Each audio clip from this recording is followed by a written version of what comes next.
The Man from Snowy River by Banjo Paterson, 1864 to 1941, is easily one of the most renowned Australian bush poems ever written. It tells of the high mountain country of New South Wales, craggy, precipitous and dangerous, and the vast herds of wild horses abounding there in the late 19th century. Here, where one false step could mean injury or death, only the best and bravest of the stockmen dared to ride the high ranges to capture and tame the horses. Such a stockman was the Man from Snowy River. Paterson never gave him a name, but it seems likely that he had in mind a symbol for the mountain horsemen who opened up this great country for settlement, together with their then constant and essential companions, the working horses of Australia. Published in 1890, the popularity of this great poem remains undiminished even today. A major motion picture based on the story was made in Australia in 1982 by 20th Century Fox. It featured Kirk Douglas, Jack Thompson, and Sigrid Thornton, amongst others. The background music of this video, titled Excelsior, is by London composer Simon Wilkinson, www.thebluemask.com. Listen to The Man from Snowy River by Banjo Paterson. There was movement at the station, for the word had passed around that the colt from Old Regret had got away, and had joined the wild bush horses. He was worth £1,000, so all the cracks had gathered to the fray. All the tried and noted riders from the stations near and far had mustered at the homestead overnight, for the bushmen love hard riding where the wild bush horses are, and the stock horse snuffs the battle with delight. There was Harrison, who made his pile when Pardon won the cup, the old man with his hair as white as snow, but few could ride beside him when his blood was fairly up.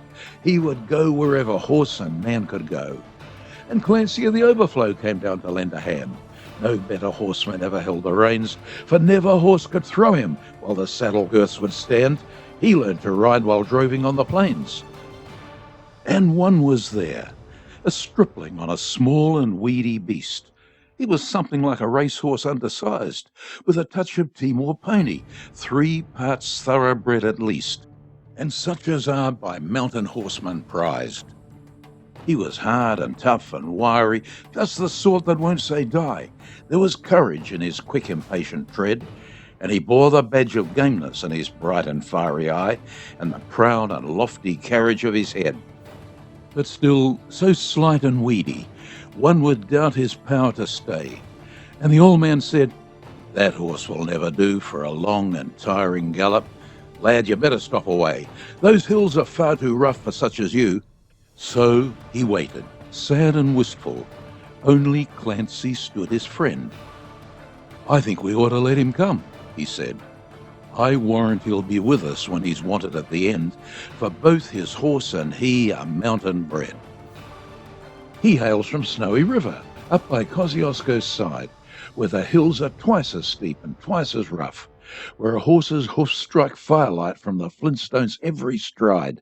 The man that holds his own is good enough, and the Snowy River riders on the mountains make their home, where the river runs those giant hills between.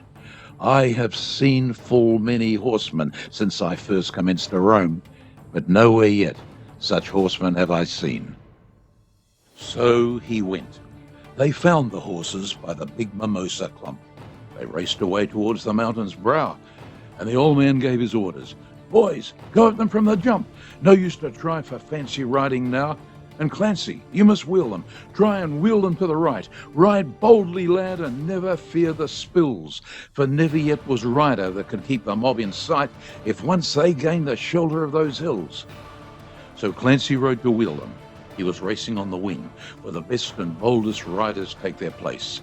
And he raced his stock horse past them, and he made the rangers ring with a stock whip as he met them face to face. Then they halted for a moment, while he swung the dreaded lash. But they saw their well-loved mountain full in view, and they charged beneath the stock whip with a sharp and sudden dash, and off into the mountain scrub they flew.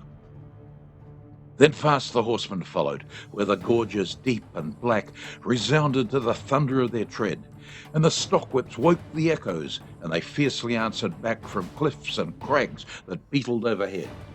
And upward, ever upward, the wild horses held their way, where Mountain Ash and Currajong grew wide.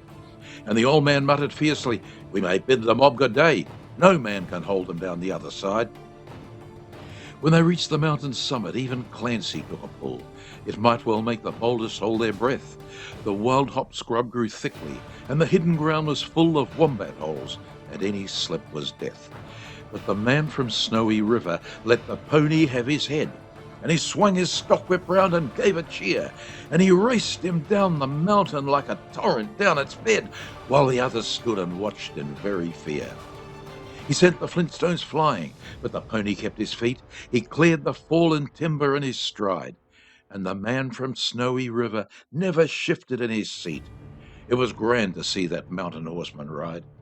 Through the stringy barks and saplings, on the rough and broken ground, down the hillside at a racing pace he went, and he never drew the bridle till he landed safe and sound at the bottom of that terrible descent.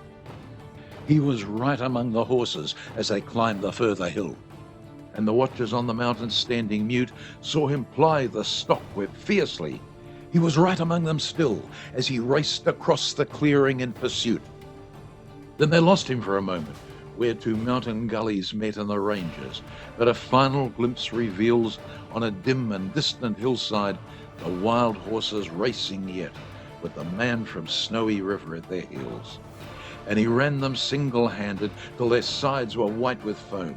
He followed like a bloodhound on their track, till they halted, cowed and beaten. Then he turned their heads for home, and alone and unassisted brought them back. But his hardy mountain pony, he could scarcely raise a trot. He was blood from hip to shoulder from the spur, but his pluck was still undaunted, and his courage fiery hot, for never yet was mountain horse a cur. And down by Kosciuszko, where the pine-clad ridges raise their torn and rugged battlements on high, where the air is clear as crystal, and the white stars fairly blaze at midnight in the cold and frosty sky, and where around the overflow the reed beds sweep and sway to the breezes, and the rolling plains are wide, the man from Snowy River is a household word today, and the stockman told the story of his ride.